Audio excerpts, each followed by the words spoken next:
احمد خلفان ګیلاني په 2004 کال کې په پاکستان کې ونیول شو. دی په کینیا او په خپل پلرني هیواد تنزانیا کې د امریکا په سفارتونو باندې د بریدونو په کولو تورن دی.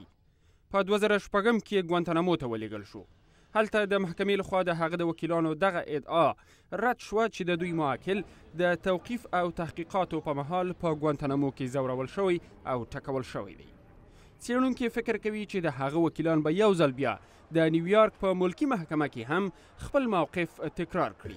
پروفیسر میتیو واکسمن د بهرنیو اړیکو په شورا کې سرمحقق دی. دی وایي بلخوا به څارنوالان په خپل ټول توان سره هڅه وکړي چې ووایي اصلي خبره دا نه ده چې CIA څه وکړل او یا هم د سپټمبر د 11مې له پیښې نه وروسته څه وشول. دا پیښه د سپټمبر د 11مې نه ډېره وړاندې شوې وه. د دولتي رازونو افشا کول او یا نه کول به یوه بله مسله وي چې د دې محاکمې په جریان کې کیدلی شي بحث پرې وشي.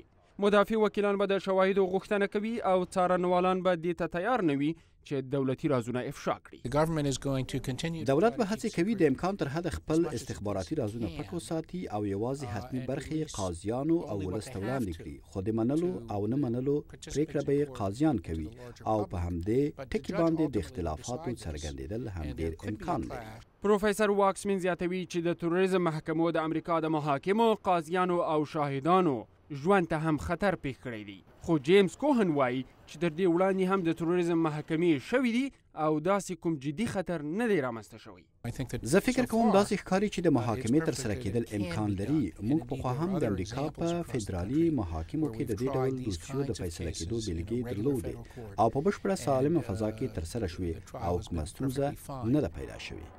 کوهن زیاتوي چې د ګیلاني دوسیه نړۍ ته دا په ډاګه کوي چې امریکا د قانون حاکمیت ته احترام لري او پروفیسر واکسمن هم له دې نظر سره موافق دی. خو دی بیا دا هم زیاتوي چې دا کار د موضوع د حل معنا نه ورکوي.